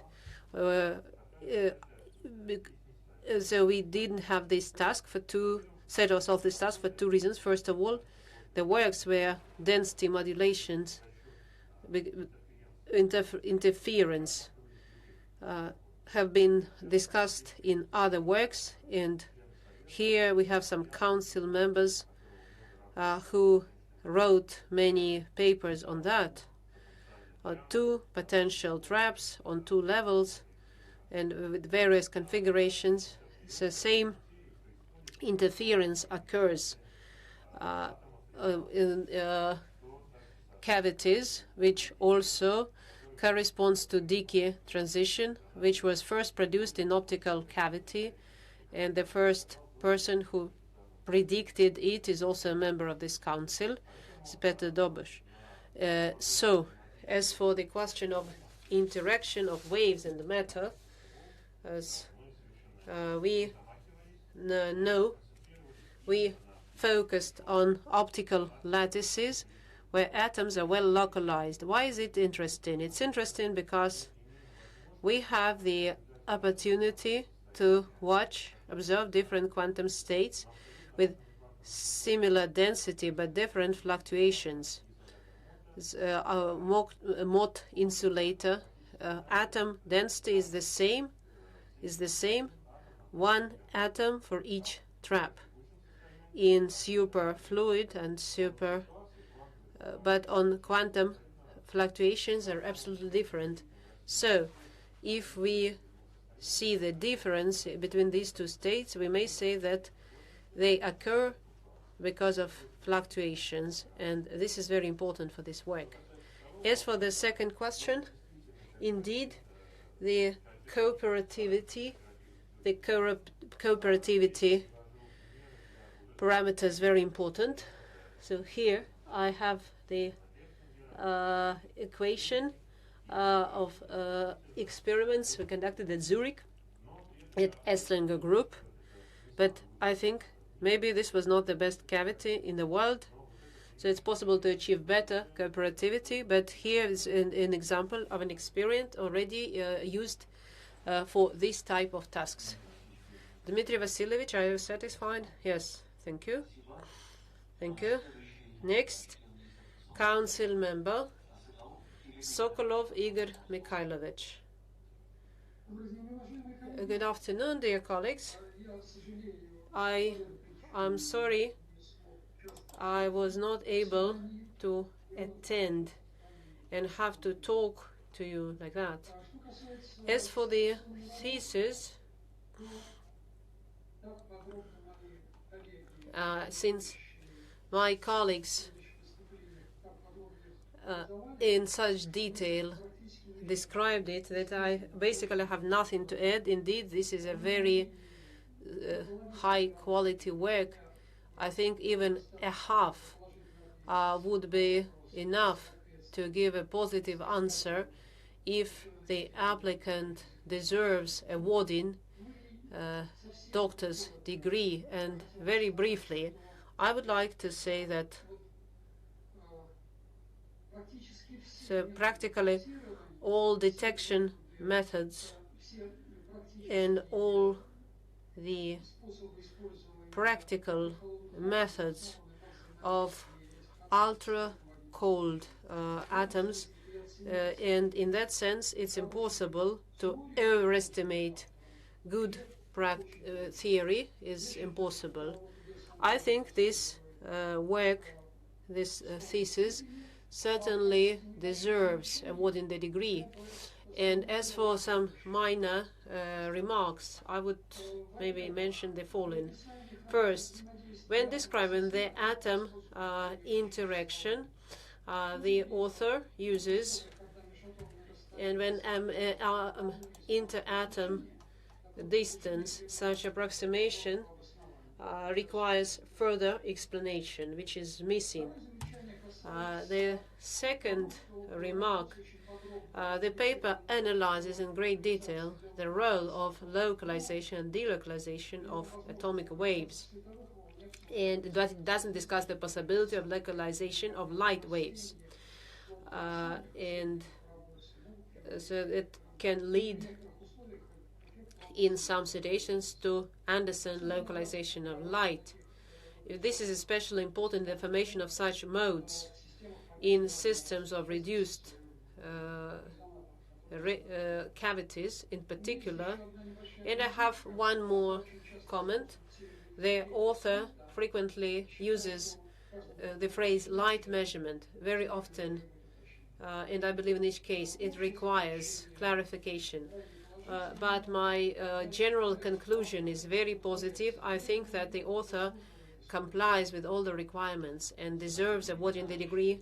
Thank you, Igor Mikhailovich. Igor Borisovich, please comment. Yes, indeed, in this system, the distance between atoms is a wavelength divided by 2, and that's a very important question. As I understand, the proximal interaction as a rotating wave has to do with the resonant cavity interaction and density, which reaches quite high values. And here the optical value is very low. We see very to avoid spontaneous emission. But nevertheless, the results of this work can be used not only for ultra-cold atoms, but also for atoms in optical lattices. This is true for chapters 1 and 2, where correlation is not important. And in these systems, where we can use our results on dissipation, indeed it's necessary to consider such interactions and adjustments. So that's as for the first part of the question. And so the second part was about light localization. Indeed, this is also an interesting question. Localization may occur with repeated emission, and for that we need particular optical density, and the lack of order in the system has to do with lack of order in the distribution of atoms, while here we looked at lattice with fixed period, but density in these efficient sites can be different. So here there is no changes, we have no period changes, and I think localization in this model it would be very difficult, it's very hard to obtain. There, of course, we can create such disorder. For example, if we create a lattice with 2 waves, and then we will generate disorder, and it will be interesting to discuss the issue of light localization. Thank you. And as for light measurement, yes, I agree. I think I should have added, maybe I should have added more details. Igor Mikhailovich, are you satisfied? Yes, I just want to make one comment. Recently, a paper was published which demonstrates that the system that is very similar is not necessary to generate great disorder. But apart from that, I am fully satisfied. Thank you. So next, we're going to give the floor to Professor Peter Domakosh. The floor is yours, please. Thank you. So I try to summarize my report. So initially, I described the research field, and I also appreciated this combination of two broad area solid-state physics concepts, many-body physics, together with quantum optics. So this is one of the great strengths of this work. And the other one, that throughout the thesis, as one goes through the chapters, one makes more and more steps into the depth of quantum measurement theory. So there are different levels, and there is a very, it's a summary of all the methods and concepts that we know about quantum measurement theory. So this is a very valuable work from this aspect. And of course, the thesis represents a vast amount of successful works and results. So just to skip this part, which I devoted to the evaluation of the results and the description of the interest and the relevance of these papers and results, I jump to the summary paragraph, and I read this one. So in summary, the results presented in this dissertation represent a great level of scientific novelty and significance. Igor Mekhov's work pushes considerably the limits of quantum measurement theory and gives numerous possibilities for applications with ultracold atom gases. Accordingly, these proposals motivate ongoing experimental work in several laboratories worldwide. From a theoretical point of view, the dissertation relies on a detailed and outstanding knowledge of a huge material of contemporary physics. Mekhov masters the corresponding theories and models and pays great attention to correctly define the validity range of the calculations. The presentation of the results is clear and very didactic. This dissertation is a very valuable source for a large community of quantum and condensed matter physicists. So this is a very positive opinion, and I was very happy to read this thesis and to see this collection of the papers, which I also knew from my researcher practice. Okay, and I raised 3 questions, so I guess now I raise one by one these questions, and Dr. Mekhov answers them. So the first question is, when the atoms in an optical lattice are illuminated by a laser, making an angle with the one-dimensional lattice axis, the Gaussian envelope of the laser results in a slow decay of the coupling rather than an abrupt switch-off. How this effect may modify the measurement-induced backaction in general, or in particular in the case of correlated tunneling, which is the subject of chapter 3. Yes, thank you very much for the questions. So the question is about the measurement and pair-correlated tunneling. So first of all, what defines this measurement? One measure the light amplitude or photon number, which is determined by this D operator, and D operator sums up contribution from all lattice sites with coefficients which depend on the geometry, coefficients J.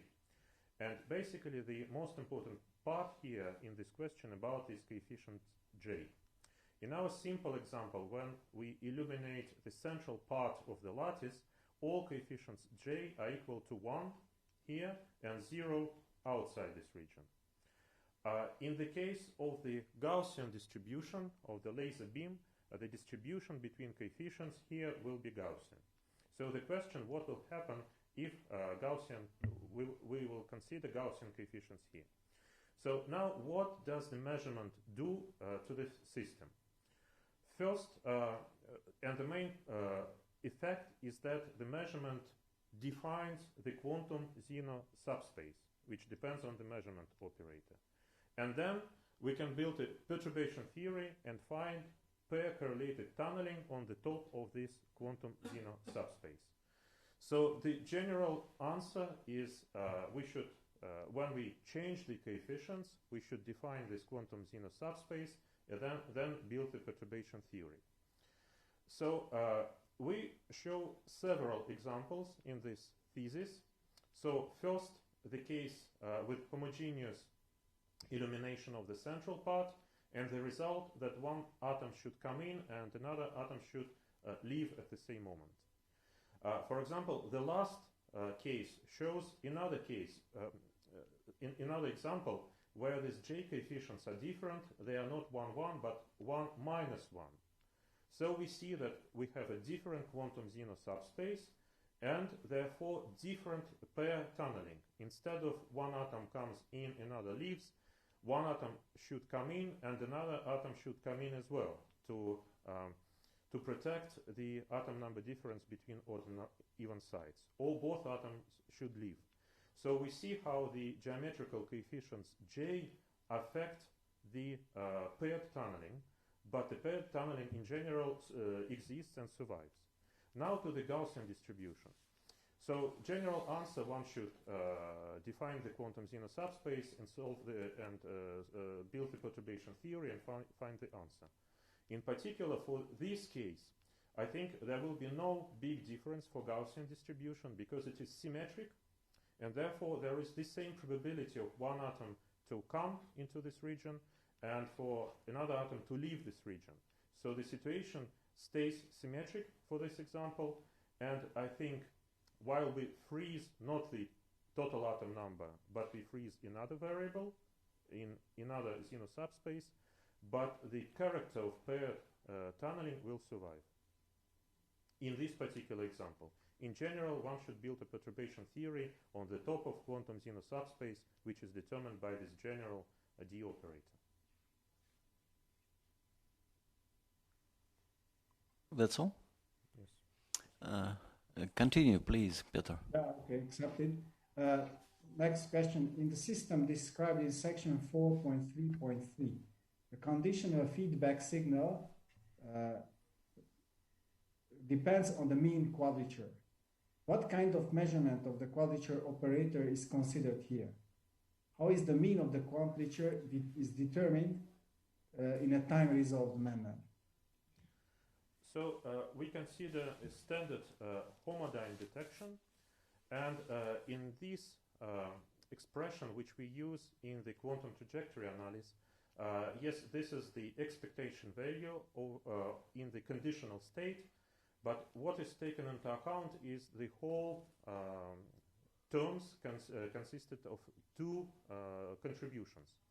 So this mean value plus the noise basically means the realization of the measurement at a particular quantum trajectory. So basically what stays here is not the mean value in total, but the realization of the homodyne photocurrent. And in principle, the time resolution can be done well because in the BEC system, in the cavity, the characteristic parameter is the recoil frequency in the range of kilohertz, and the time resolution for modern devices can be, well, hopefully up to gigahertz. So the time resolution can be done here, and then the measurement results are fed back into the system. Okay, thank you. Mm-hmm. For the same system, what can be the order parameter of the phase transition? So in the text you mentioned the quadrature square. However, this quantity seems to be describing the noise rather than the order parameter, and this diverges in the critical point. Yes, I agree completely with this remark. So the order parameter should be taken as the amplitude of the field or quadrature of the light field. In the adiabatic approximation, which we use here, the quadrature of light field is directly proportional to the quadrature of the matter wave, x capital. So then either quadrature of light field or quadrature of the matter field can be considered as the order parameter. And expectation value of x squared is indeed used to calculate the fluctuations and to calculate the critical exponents. Okay. Thank you for the answers. Thank you. Спасибо. Спасибо. Thank you. Now, I would like to give the floor to Professor Yanni Mate-Rostokovsky. Hey, thank you. And, Большое спасибо. good afternoon. И добрый день. So I will try to speak slowly that the translation can also follow me. And I think the previous examiners have covered quite well the various parts of this thesis and the strengths, and ask also very good questions. So I would like to just summarize some main points and additional details from my report. So I find this very good thesis and high quality. This is also type of research that I was already very much aware of over the years, and it has influenced quite a lot the sort of cold atom quantum optics community. One of the important points, of course, this is the motivation, is that there's one of the outstanding challenges of cold quantum systems is to provide some fully controllable, interacting, strong quantum mechanical system. And cold atoms are, of course, one of the prime candidates because of the atomic physics technology to be able to manipulate both the internal and external states of the atoms, and as well as the light. And what I find particularly nice part of this thesis is that it takes many of these traditional concepts of quantum optics, which have been developed for single particle physics, and extend them to the many particle regime. So truly many particle quantum systems. So there are different parts, which are also parts that are very important in cold atom research. So first of all, these early chapters that identify the diagnostics. So if you look at especially cold atom research in the early years, it used to be very rudimental how the cold atoms were measured. So you had a gas of atoms, they were trapped, and then what happened is that the trap was released. So the atoms were ballistically flying apart, and then there was a very simple measurement of the density of the atoms. So that was done basically by column density measurements of the light, so effectively measuring the shadow of the atoms and using this to identify how many atoms were in different places, so to obtain the density of the atoms. But this is not a quantum measurement and not a measurement that has been used in quantum optics for single particles. So here then Dr. Mekhov has been implementing this type of quantum measurements for many particle regime, and now really looking at the diagnostics of the properties of the light. So not just the measuring the intensity, but identifying the fluctuations of the light and how these fluctuations convey the information about the statistics and the fluctuations of the atoms. Then this concept of measurements has been taken further in the later chapters of the work. So then there's also the projective quantum noise due to the back action of the continuous quantum measurement process.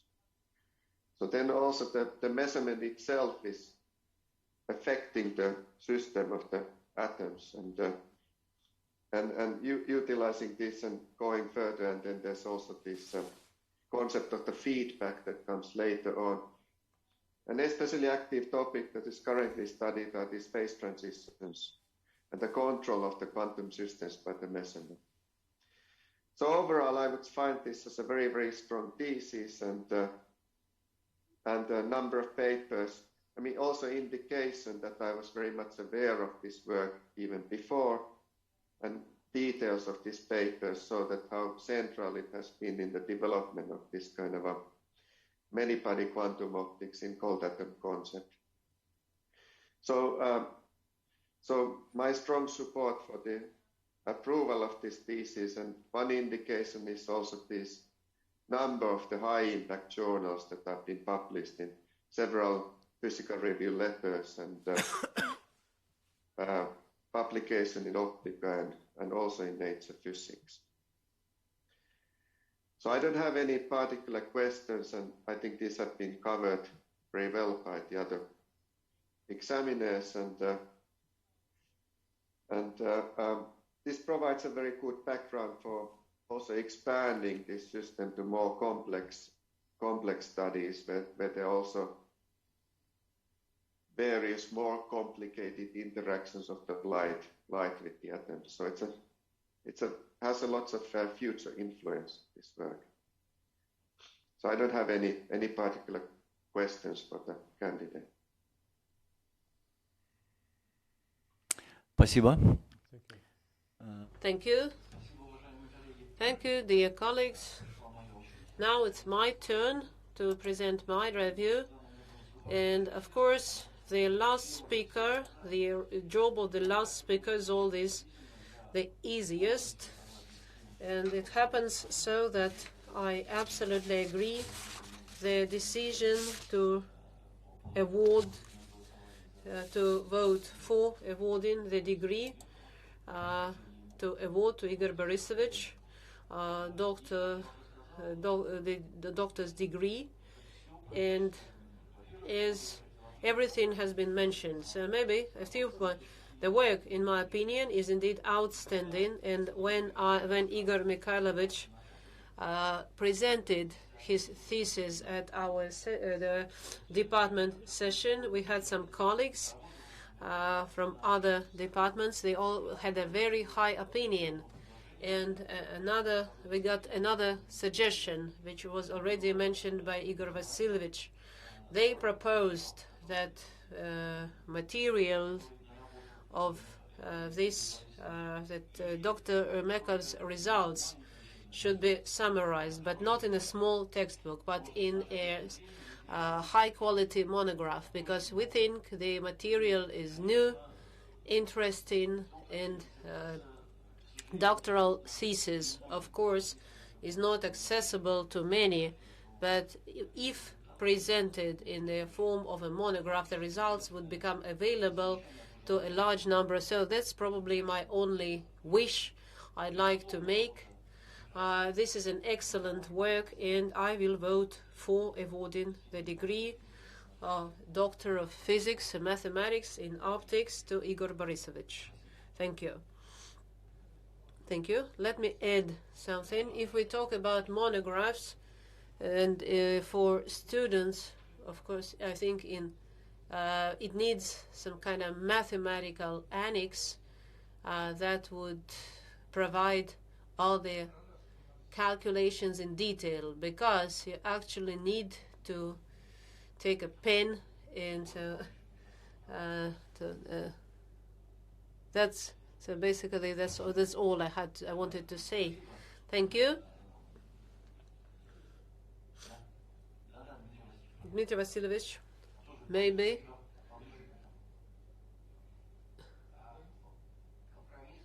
Well, the compromise, I think, reasonable. It would make sense to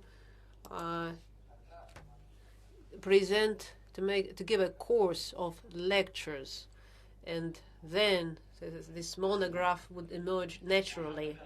Dear colleagues, in accordance with the procedure which I have to follow, I have to ask you now if everybody is satisfied with Igor Borisovich's answers to your questions.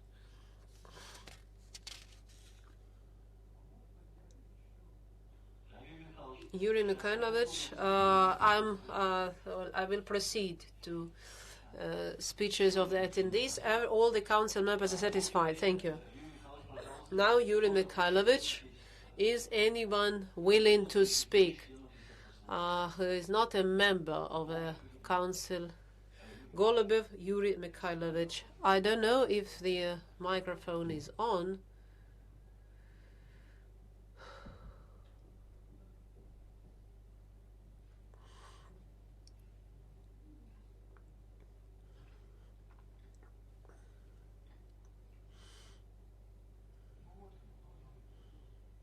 It's on. Yuri Mikhailovich, please. I support Nikolai Nikolaevich, and I also believe that this is an excellent thesis, and I want to say something nasty. But I think there are minor drawbacks. Every paper has them. This classical, theoretical nature. For example, the question of the task is inside, what was happening inside cavity. Why this is possible? If you can conduct such experiments to measure inside, to make measurements inside the cavity, it's possible, but not a single word was said about that. The standard approach, we know, of course, how photons leave the cavity and reach photo detector. Everything is clear and simple. But what if I want to see this photon inside the cavity? This is not clear. I don't know what it means. I support all the words said here, but I think that it would make sense to take a pencil and edit this work a little bit. Thank you, Yuri Mikhailovich. Igor Borisovich, would you like to comment? Yes, of course, thank you very much. If I take a pencil, I would probably be able to produce another thesis on non-classical states of light. Thank you. Natalia Vladimirovna, have we received any questions via email? No. Thank you. Is anybody else willing to speak? Is anybody else willing to say something? No. Then, according to the procedure I have to follow, before we vote, I have to ask you this question. If any of the council members and the degree applicant have any remarks or questions regarding the procedure, especially regarding the interactive mode. In this procedure, I have to ask each council member individually. So let's do it one by one. Tatiana Yurievna, no, I don't have any questions, neither questions nor remarks, except that I forgot to give the floor to reviewers. Nikolai Nikolaevich? No. Dmitry Vasilovich? No, I don't have any comments or remarks. Everything has been organized well. Igor Mikhailovich? I don't have any remarks. Professor Domakosh, you have any remarks? No remark, no question. Thank you. Professor? Professor Rostakovsky? No questions, no. Спасибо. Thank you. Igor Borisovich, I don't have any questions. Okay. Let's vote. Thank you. Now, so the next key item is voting. Dear colleagues, we have two options. The first option, if it is necessary for us to discuss the thesis, we will ask everyone to leave the boardroom, and we'll for a private discussion. If the situation is clear, I think we don't need any private discussion, and then we can proceed straight to voting and making our final decision. What do you think? Do we need any private discussion?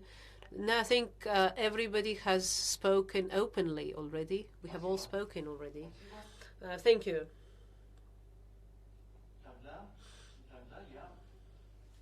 Then I have to ask each council member individually, and there is another prompt I have to read. By voting for, each council member agrees that Article 11 of the order has not been violated. This item 11 reads as follows: if the thesis the author has to refer to the author or source of materials and specific results when using results of scientific works conducted by the applicant personally or in co-authorship, the applicant has to mention this circumstance. And we have all read the thesis, and we believe that the author fully complies with this requirement. Let me also remind you that a decision to award a degree shall be considered positive if at least a half, but not less than 3 members of the council present at the session voted for it, according to Article 17 of our procedure. So we have 7 members. I will ask each council member individually, and he will have to give his opinion by voting for or against. Golubeva Tatiana Yurievna, I vote for awarding the degree. Thank you. Bezuglov Nikolai Nikolaevich, I vote for awarding the degree. Please remember, I vote for awarding the degree. Thank you. Kupriyanov Dmitry Vasilovich, yes. Thank you. Sokolov Igor Mikhailovich, I vote for. Petr Domakosh, I vote for. Спасибо. thank you. I vote for approving the. Спасибо. Ну, я тоже. And I also vote for awarding the degree. Thank you, colleagues. Thus, let me inform you that out of 7 council members present, 7 voted for, no one abstained, and no one voted against. Thus, the decision to award to Mekhov Igor Borisovich the degree of Doctor of Physics and Mathematics, specialty optics, has been made. Igor Borisovich, the floor is yours for your closing remarks. Thank you very much. I would like to thank, first of all, members of the council who are present here and online for taking the trouble for their work and valuable comments. I'd like to thank the technical council, especially Natalia Vladimirovna. Of course, certainly I would like to thank all the members of the optics department who are present, general physics, whose support I enjoyed during all these years, and head Nikolai Alexandrovich Timofeyev for supporting the idea to present my results as thesis. I'd like to thank Igor Anatolievich Chekhonin, who was the academic advisor of my candidate's thesis. I'd like to remember Dr. Yegorov, where we explored interaction of light and matter, which plays a key role in my thesis. Of course, I would like to thank my colleagues from the Department of General Physics 1.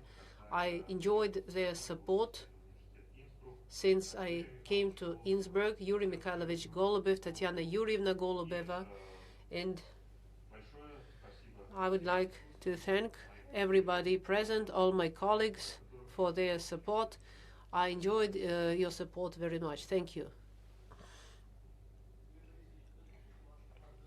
Yuri Borisovich, let me congratulate you. At one of the slides in the beginning, well, you showed us some portraits of some great physicists.